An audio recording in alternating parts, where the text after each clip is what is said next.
Part 2 of the Wakanda Forever Black History Month Locked On Texas podcast. Cody and I take a look along with Big Sarge and Brandon K. Scott whether or not D'Amico Ryans can help the Texans in free agency, CJ versus Bryce Young, what makes sense, and H-Town legends. Let's dive all into that on today's show. And to tie it all in, we want to develop a great team here that we can deliver wins to the city of Houston. We want to deliver a championship here to the city of Houston, and that's what it'll be about. You are Locked On Texans, your daily Houston Texans podcast, part of the Locked On Podcast Network, your team every day.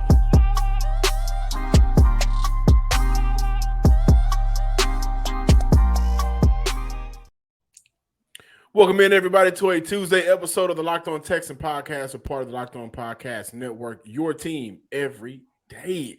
This episode is brought to you by FanDuel Sportsbook, the official sportsbook of the NFL. Make every moment more. Visit FanDuel.com/LockedOn today to get started. Part 2 of Big Sarge and Brandon K. Scott stopping by the Locked On Texan podcast, kicking it with me. Throw up your Wakanda Forever, which, by the way, I thought part 2 of Wakanda Forever was better than the Black Panther, but I thought that was a phenomenal movie. I thought Angela Bassett did a very good job. What? Yeah, I just said. Let's start it there with the controversy. Start it there. I love it. It was a better villain. I thought that Leticia Wright, they did a very good job of following the comic books and portraying how she became the Black Panther. I thought, again, Angela Bassett did an amazing job as a mom of a nation that just lost her son and everything that's going on. I thought the storyline was better. I thought that was an overall better film. Did Chadwick Boseman and Michael B. Jordan? Boy, you out your goddamn mind. No, I'm not saying. So I think people get caught up in when I say that, because I've said it a lot and I had the same reaction. Because of Chadwick Boseman. Even if Chadwick was still alive, I would still say the first one would be better. Too. No, I think storytelling it was much more better than this. I think you're using the Chadwick Boseman part for your narrative only because you got to give credit to how much they had to change the whole entire script given the unfortunate circumstances that surrounded Chadwick. But you come on, bro. Hey, we are a divided. This is a divided show. Yeah, it's a divided show. You know what? Because it's a divided show, I'm gonna go ahead and do that. Since it's a divided show. We'll grow my friends back. But with that being said, welcome back into this divided installment of Locked On Texans, the Wakanda Forever position. It went from Wakanda Forever to Wakanda sometimes. Exactly. You know, part 1 of Wakanda is downhill. Part 2 with all the blue people fish, want to be Aquaman and stuff down there at the bottom. But with that being said, let's jump right into it. We talked about it a little bit on yesterday, but we're going to jump into it today. Big Sarge, I'm going to start with you for my part 1 of Black Panther of saying that it's a better movie. Thank you very much. So Sarge, I'm going to start with you. How can D'Amico Ryans actually help the Houston Texans improve their free agency throughout this whole entire offseason? He can help him improve it just by his name and his work alone. And I think that I mentioned this on the show before. When you have a player, when you have a person like D'Amico Ryans who's been a player and has been, was a very good player, not just, somebody who spent a couple of years in the league and then moved on. And I'm not knocking anybody who has done that, because in order to make it to the NFL, I mean, that's the creme de la creme. It's not easy making it to the NFL. But, D'Amico Ryans, from where he came from to, and went to Alabama and left Alabama, and then got into the league and, was able to play very well in the league, got out of the league and became, a very good coordinator. So when you have these free agents coming in, these are the type of people who want to hear that. And, this is no shot at David Culley, but, there's some things that David Culley, as a long-term assistant trying to get a player to come play for him, there's some things that the players are just going to look at and be like, man, you've been an assistant coach for how long? And this your first time being a head coach? Okay, so how much money y'all got? There ain't nothing else I want to hear but how much money you got. compared to DeMeco Ryans when he sits down. Now they're talking, and I've used this analogy before. When you're in the Army, there's certain type of acronyms that you use in order to find out what a person has done in the Army, where they've been, what their job was. You know, you ask somebody, have you ever been downrange? That means have you ever been in a war zone? You know, have you, what was your MOS, meaning what was your job? And so when DeMeco Ryans sits down, he knows the language and the lingo to talk to these players. Also, players want somebody who has been in the locker room that can relate to what they're going through. Now, I'm not knocking some of these other coaches who've never played the game. They know how to manage their locker rooms, or they got the people who can manage their locker room. But, DeMeco Ryans, as a former player, can walk through a locker room and probably spot something quicker than somebody else can, or somebody can come talk to him and he can go back to his playing days and what he went through. He can, use his past experience to be able to help those players. And so when these free agents come in, of course, they, the money is the biggest thing. First of all, hey, let me just, how much money can I get? And then now that I've gotten the money, okay, so who am I going to be playing for? What is his what has he done? What is his scheme? What does he wants to do? What is, who's going to be my position coach? And when you have a when you have a coach like DeMeco Ryans, he checks all the boxes for free agents. So his validity as a former player and as a coach is what I think we're all looking to. Like he checks off, like I said, all the boxes, right? Does that, and I think it does, but I'm gonna get this over to Brandon. How much of that does it help out Nick Caserio to do his job? Because ultimately, as a general manager, your head coach can kind of be your face and front man, but you still got to go out there and do what's right for this roster. How does DeMeco being in Houston now takes off that pressure of I got to work around having David Culley as my coach? Got to work around having Lovie Smith as my coach, who refuses to change and listen to, new ideologies. Won't even change his playlist for practice. Right? 24-year-olds don't want to listen to Happy Feelings. 22-year-olds right out of college don't want to hear of. Well, you're 30. These are right out of college, SEC. They want to listen to. We're not changing it. So now with a DeMeco who's been on those sidelines with younger players, mid-tier players, older players, vets, how much of that really does affect how good of a job Nick Caserio can do? Yeah, man, it's really one of those things where it's not just perception, but it's reality. We talked in a previous episode about how it's changed the perception, but this here subject is how it changes the reality, right? And how changing the perception can help change the reality, like how they can be sort of tied together. And I think a lot of what Sarge was talking about there about him being a former player, him being DeMeco Ryans, being a former player and being relatable and not just that, not just a former player, but a former player. I actually wanted to ask him about this when we had the press conference and it just didn't come up. There are more questions than opportunity there, but I would have liked to have heard from him what did he think about not just him as a former player, but his proximity to his playing days. The fact that he's, again, a former player who played not that long ago. So it's not like he's, a player from when they was wearing the neck rolls back in the day or all that kind of stuff. Like he played very, very recently or relatively recently. The man is 38 years old. So to me, that means that he still has a connectivity not just as a coach, but as a player to to today's game. Like there are people in today's game that he played with and against, so I think that matters and makes him not just a former player, but a relatable former player, somebody that looked like he could still, and I'm sure he doesn't want to do this because that's why you retire. He ain't crazy, but still look like he could get with him if he needed to. Dan Campbell's a little bit older, but he reminds me of that too. Like somebody like you saw on Hard Knocks where he was doing the up downs with the players. I'm not suggesting DeMeco go out there and do that, but when you have a coach that's like that, that's not just, swole and built like that, but it's because he's a former player and he knows what it takes to get through a training camp, knows what your body feels like after a game, at the bye week. If you're fortunate enough to make the postseason, what your body must be feeling like to endure that.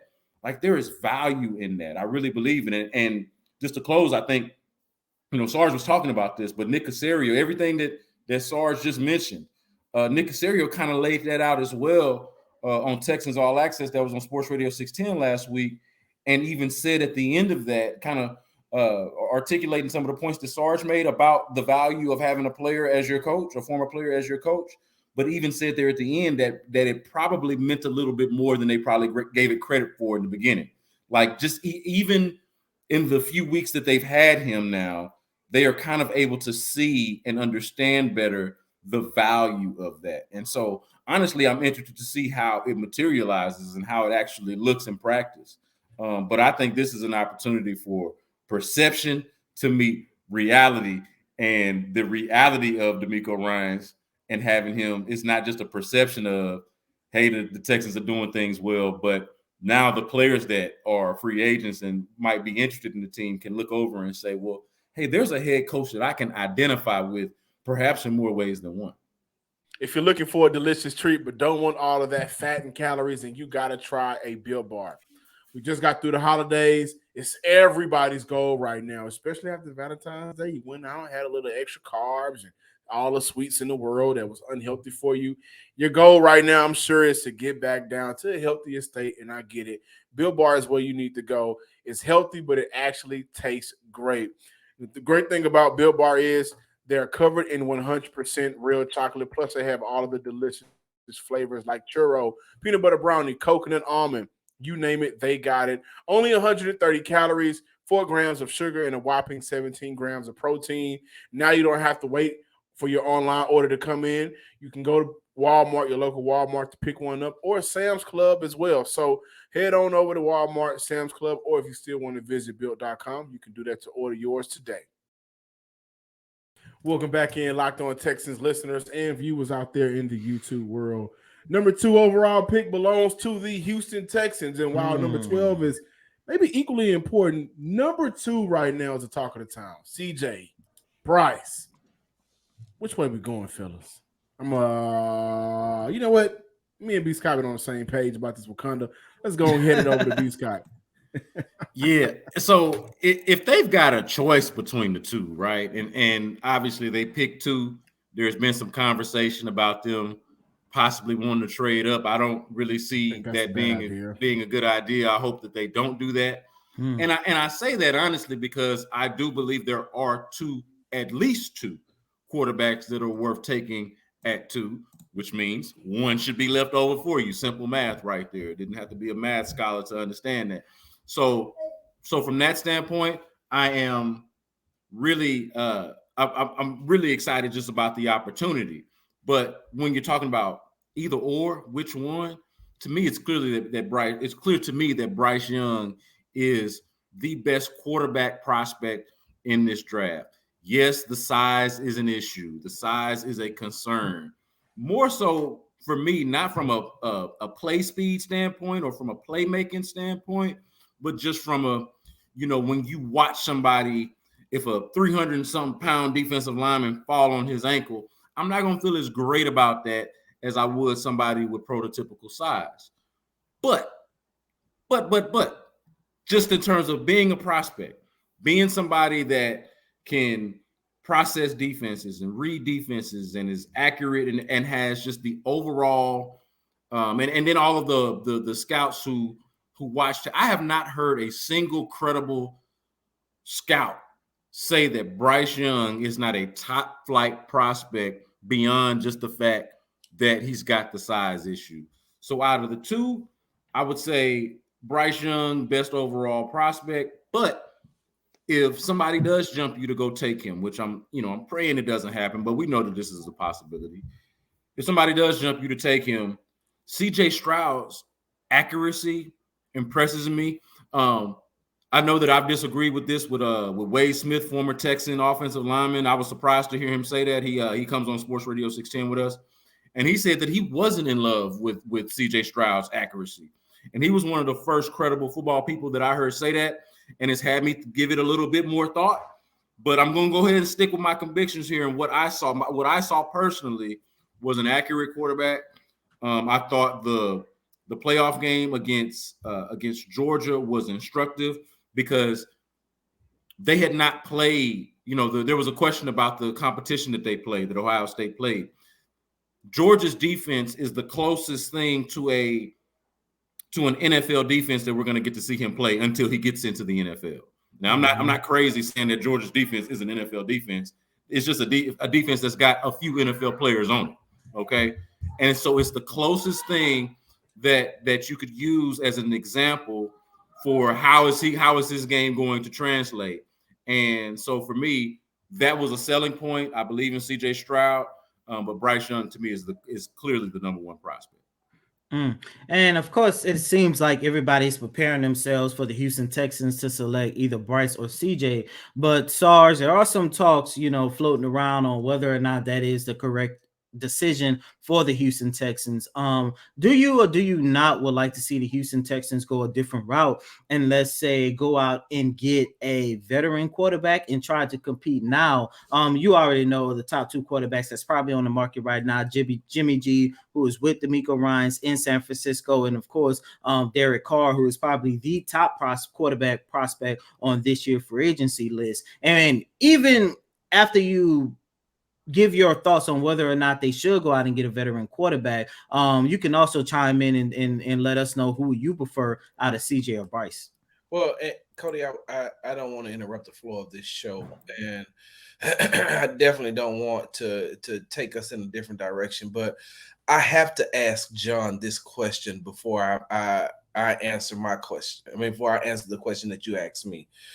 And I'm asking John this because I know one of the things that John loves to do is to study offensive linemen and defensive linemen. I know that he is a savant when it comes to, the lineman position. So when you look man, we've had this conversation about that all before. Anyway, John, when you look at the current makeup of the Houston Texans offensive line, which quarterback do you think that they're built to protect and be more efficient with, Bryce Young or CJ Stroud?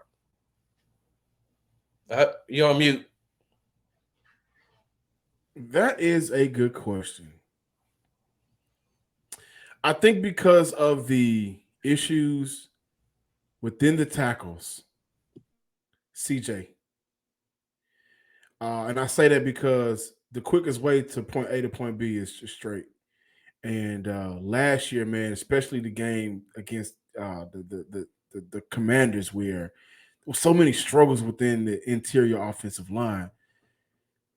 And I look at CJ and I look at Bryce and I say, man, his frame really does scare me. That's the number reason why I have CJ number one, because Bryce Young's frame scares me, especially after seeing what happened with Tua Tagovailoa this past season. And Tua is much more bulkier than Bryce Young. Though Bryce Young, he does not take hits. That's one thing about his game that I love. But to answer your question, with those tackles and with the issues that we have in here in Houston right now, I got to go CJ over Bryce in terms of what the offensive line could protect better out of those two quarterbacks. Okay, and I just want to get your thoughts on that, because I know that you do study the offensive line very, very closely, more closely than I do, and I was just trying to get your opinion on that. But to answer your question, Cody, let me answer the first part. I don't think that there is a veteran quarterback out there right now on the market that the Houston Texans should bring in. I don't like Jimmy Garoppolo's game because Jimmy Garoppolo is more of a system quarterback, and the Texans don't have the system yet. And I know that even bringing in Bobby Slowick into the Texans organization, you still don't have those other three parts that I mentioned on the other show. When you don't have Brandon Ayuk, you don't have a Deebo Samuels, and you don't have a Christian McCaffrey. Those components kept Jimmy G looking more efficient than what I think that he really is, and so that's out the window. I don't like Derek Carr, and I'm just going by the two quarterbacks that you mentioned. I don't like Derek Carr because, to me, Derek Carr he's an upgrade from his brother David, but at some point in time, he gets so inconsistent that you have not a clue on what he's doing. Even when I watched him go head to head, when I was in Vegas when the Texans played the Raiders, and I'm watching him, I'm saying, Like you're barely outperforming Davis Mills. Like you're barely outperforming Davis Mills. They asked you to sit out the last 2 or 3 games, and they're asking you to sit out when you have an all-pro wide receiver. You have an all-pro running back. You have another very good wide receiver. You have a very good tight end. And so I felt like the hindrance, a lot of people want to blame other factors when it came to Derek Carr and the Las Vegas Raiders. No, it was Derek Carr. And I feel like wherever he goes, he's not going to have what he has in the Raiders, what he had with the Raiders going to the Saints or going to the Jets. Like you were in the perfect situation, and they asked you not to come back to the facility. Do you know what it takes to tell a white man not to come back to the facility? Like they told him, don't come back. They said, don't come back. We good over here. We're gonna go with Stidham. Ain't that who they played with? Jared Stidham. And then they had a undrafted rookie or free agent. Somebody else outside, in them last games, somebody else finished their season out for him too. So with that being said, you can't bring Derek Carr into a situation like what the Texans have in this rebuilding situation because it's not gonna work for him. If it couldn't work when he had everything that he needed with the Raiders, it's definitely not gonna work with the Texans. Now, real quickly, I like Bryce Young. I feel like Bryce Young is more NFL ready than CJ Stroud. I like CJ Stroud's athleticism. I like his ball placement, but I feel like Bryce Young reads defense is quicker to me. Man, his IQ is phenomenal. He processes faster. Phenomenal. And in the NFL, if you can process fast, I put it like this. That was one of the things that made, outside of, Tom Brady having a quick release, he processes quick. Oh, not here, not here, not here, here. And that's what I like. I think that CJ Stroud, watching him, especially when he had what's the wide receiver that he had, the son of the former Marvin Harrison's son? Yeah, Marvin, a dog. Yeah. So you get he's focusing on him and watching him. Well, if he don't get open, then he starts going through his reads. When it comes to Bryce Young, when I'm watching him, and I will say this now, I'm not going to be a hypocrite and sit up here and say that, that he didn't have the time to process a lot because he did not. They didn't have a great Alabama offensive line like they've had in the past, but they had a very good offensive line. They gave him a lot of time to be able to go through his progressions. But even when you watch him standing in that pocket, and of course, I'm not a quarterback whisperer. I'm not a quarterback coach, but I just pick up on certain things. Like, side note, like if Davis Mills wouldn't have chopped his feet so much in the pocket, he probably would have been a whole lot better if he just stopped and used his upper body more than chopping his feet, because chopping his feet causes passes to be off. The passes that you see Davis Mills throw, watch his feet. He's set. And when he's set, Davis Mills is by far one of the best quarterbacks when he sets his feet. When he sets his feet in halftime, he do. But for some reason, his internal clock makes him choppy. And I say all that to say that watching Bryce Young, his head tells me that he's processing. He knows where everybody's supposed to be. This route is covered. Bam, bam, bam. Hot route here. Let's go. Let's move up the field. The NFL season is over. And as we are gearing up for the offseason, the midway point of the NBA season is here, and now is a perfect time to download FanDuel, America's #1 sportsbook, because new customers get the no-sweat first bet up to $1,000. That's bonus bets back if you win. If you don't win your first bet, you can bet on anything you want to, from the money line to point spreads, even threes drained. Plus, FanDuel lets you combine your bets for a chance at a bigger payout with same-game parlays. Don't miss the chance on your no-sweat first bet up to $1,000 back in bonus bets when you go to FanDuel.com/lockedon. That's FanDuel.com/lockedon to learn more.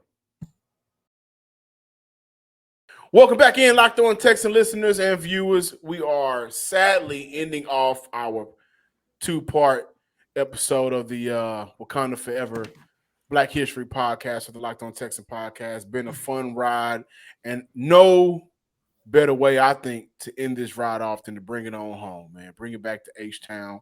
There was a, I would say, interesting / fun conversation that started this past Friday by my man James on Twitter. Y'all may know him by Young Airy Gold, but Sarge tweeted a picture of Vince Young. I believe this was at the Travis Scott Cactus Jack Foundation Softball Celebrity Classic game. Said H-Town legend. My man James said something along the lines of, what has Vince Young done to be an H-Town legend? And that sparked a conversation for a lot of people. And so it got us to thinking, what better way to end off today's show than to give flowers to some of our local town legends. Of course, VY is undisputed, right? For some people, I don't even think there needs to be an explanation. VY doesn't even go by Vince Young in Houston. He goes by VY, the legend, right? And it is what it is, but you guys been around and see a lot of football, a lot of basketball, a lot of sports here in the city of Houston. Before I close out, man, VY is a legend. I mean, how the atmosphere in Madison and high school sports at that time, I think he had 60 TDs his senior year, something crazy like that. But before we go through the stats and accolades, let me just remind everybody, okay, and just to qualify here also, I am a child of Hiram Clark. I am from Windsor Village. Oh, man. So I'm a little bit biased on this, but I'm a few years younger than Vince Young, and I remember being a young preteen, okay, when Vince Young was in high school at Madison, and this was all, and I mean all that we talked about. And you also got to remember this too, that I think is important, and Sarge remember this even better than I do, okay? At that time, there were no Oilers, there were no Texans, okay? There was no professional football in the city of Houston at that time when VY was killing the game, okay? And all we really had was wherever your local allegiances lie. So whatever your college team is, whatever your high school team is, whatever your truly, truly local team was, that's where your allegiances lie. And I'll say this about VY at the time, okay? Sarge, I bet you remember this. It wasn't accurate, but it's a way people felt at the time because VY was such a man amongst boys. You had people talking at the time, again, erroneously, but believed it wholeheartedly, that Vince Young, as a high school player, could jump and go straight to the NFL. Wasn't people having that conversation in barbershop, Sarge? Yes, they were. They were. Man, I'm telling you, that boy can go right now. I'm telling you, take a little bit off the top. Man. I'm telling you. And it did not feel that it was like a legitimate conversation at the time because it felt that way. That's how different that guy was from high school football. Like you had high school football and you had Vince Young playing high school football, but he was a separate entity. And so you have to keep that in context that even as you got a number of legends, okay, that or legendary high school players, but very few times will you have a difference maker like that, especially at quarterback, that you look at and say, oh, he's in a different league. He doesn't even belong on the same field as the best of those who are at his level. So it truly felt that way at the time. And I think it cannot be understated as well that VY played at a time where we had our allegiances fixated hyper locally on our colleges and our high schools, and which, by the way, have always meant a lot to us, whether we had professional football here in this city or not. Go ahead, Cody. I'm gonna go after you. No, go ahead. You know, so Houston born. There you go. So the thing for me was when he said, how is Vince a Houston legend? When he says that, what did Vince Young do for the city of Houston? And I had to take a step back and I had to realize, James is, Houston, but he's not Houston. He spent some time in California. And so he doesn't really, he gets it, but he doesn't get it. And I'm saying to myself, the only thing Vince Young did was galvanize not only the city of Houston, but the surrounding areas. You had people driving from out of town to come see Vince Young play. Every place that Vince Young played in, he packed it out. Packed it out. This guy was the number one recruit in the nation. He was the parade All-American. He was a parade All-American, and he was the parade offensive player of the year. That means out of all the high schools, Vince Young was the number one player, offensive player throughout the nation. And I'm not going to even talk about what he did as far as all-state and, player of the years here. Like, let's not even just talk about the local and the state accolades that are. Let's talk about the national ones. Like the number one player in the nation. Vince Young had grown men showing up to his game with Vince Young t-shirts on in high school. And look, let me say it like this. B. Scott said, Hiram Clark, do you say the name Vince Young and Hiram Clark right now? Like, try to slander Vince Young's name anywhere in the city of Houston, but go over in that Hiram Clark area and say something bad about Vince Young. You lying to get into a fight.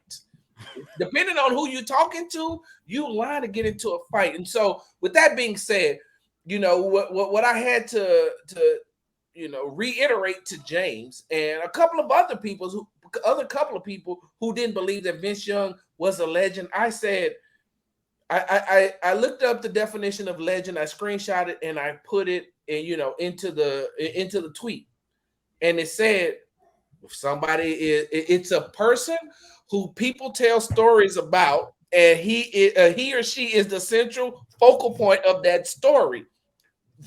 Vince Young is the central focal point. Then he tried to say, if anything, he's an Austin legend, and he was using the fact that Vince Young won a national championship at UT. So I had to come back and I had to tell him and the other people that agreed with him, when Vince Young went to UT, like the people who watched him in high school, we wasn't surprised what he's doing. Like the people who were just seeing him on the national level or the national stage do what he did, especially the last 2 years. Think about it. The year before they won a national championship, he destroyed Michigan in the Rose Bowl. And then after that, what did he say? I'll be right back here next year playing for the national championship. He said that. And so all those people, all those people got caught up in, oh man, UT. And I'm saying to myself, we've already seen this. Like Vince played safety. Vince was a punter. Like we've seen what Vince Young can do once he steps on to a football field. That's why, side note, that's why I'm not, never will, nor will I ever say anything positive about Jeff Fisher, because he ruined Vince Young's NFL career, because he did not want Vince. He did not want Vince at all, but Bud Adams did. And so, Cody, I know you're going to jump into this. That's why I leave the lane open for you as far as the Texans is concerned. But a lot of people look at it and say, well, he wasn't this, he wasn't that. Well, I mean, his rookie year, he was a monster.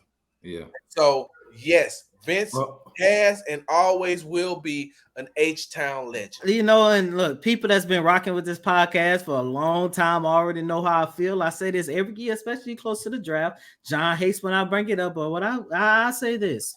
There's 10 moments in sports history I would never get over. Sarge, you put it perfect. Jeff Fisher ruined Vince Young's career.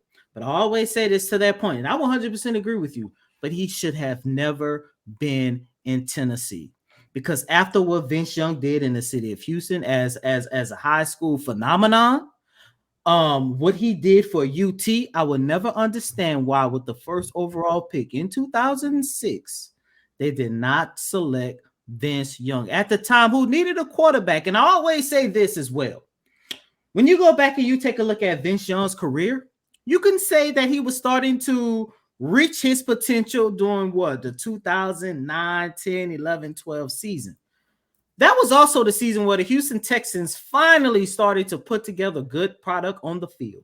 And when you go back and you take a look at what the Texans did in 2012 and 2011, you know, those years where they went 12-4, 10-4, whatever the case might be, and you had a good run game in Arian Foster. You had one of, if not the best wide receiver in Andre Johnson at the time. You know, your defense was starting to come together, especially in 2012 when you had drafted. We didn't know a future first ballot Hall of Famer and J.J. Watt. We all love to reminisce on those times, but that's one thing that we always go back to. If they had a quarterback and they had a goddamn opportunity to get a quarterback at that time, and they decided not to. No. And I always tell people this. Go back to, I can't remember if it's the 2010, 2011 Pro Bowl. One of the best plays of that game was when Bryce Young connected with Andre Johnson for like a 50-yard touchdown. And I always say to myself, that should be happening at the time of Reliance Stadium every single Sunday on a daily basis. I would never understand that, and I'm never going to let that go. Please, hey, no more, John. Just close it because I get angry every time I think about it. Thank you John, guys for checking out today's episode of the Locked On Texans podcast, part 2. When we come back for the rest of the week, we got some things we actually need to analyze about the Houston Texans. But today's show was really kind of dedicated to Bryce Young. So thank you, Viva, for being who you were to the city of Houston. Make sure you follow us on Twitter at Locked On Texans. Also, take those same few fingers, scroll over to YouTube, and subscribe to the Locked On Texans YouTube page as well. B. Scott, go ahead. But yeah, man, at Brandon K. Scott on Twitter, of course, at B. Scott from Hiram Clark, because I just happen to be B. Scott from Hiram Clark. So you can check me out right there on Instagram, B. Scott from Hiram Clark. And of course, sportsradio610.com. That's where the work happened at. And yeah, get with me. Why we never hear B. Scott from the Block podcast? You never promote that. Oh yeah, the B Block podcast, of course, the B Block podcast every week. But that's what I'm saying. If you come to if you find me on social media, you'll find everything I'm doing. Because here I'm kind of like you, Sarge, where I got like my hand in too many, in too many different baskets. I got the B Block podcast, I got the H-Town Hoops podcast. I be on the Locked On Texas podcast all the time. I be hosting. Hey, if y'all catch this. No, they probably not gonna catch it, but I'm gonna be on the air during the week too on Sports Radio 610. It's way too much stuff going on at once for me to just tell you one thing. So hit your boy up on social media and find it all. You can find me at Big Star Sports with the Z at the end on Instagram and on Twitter. You can also follow me on. You can subscribe to the Sports Talk with Big Sarge podcast, and you can also subscribe to my YouTube channel, Big Sarge Media. All my Texans work can be found at Texans Wire USA Today. And as always, I'm your host, Cody M. Davis. Please remember to follow me on Twitter at CodyDavis_24. Once again, that's Cody, COTYDAVIS_24.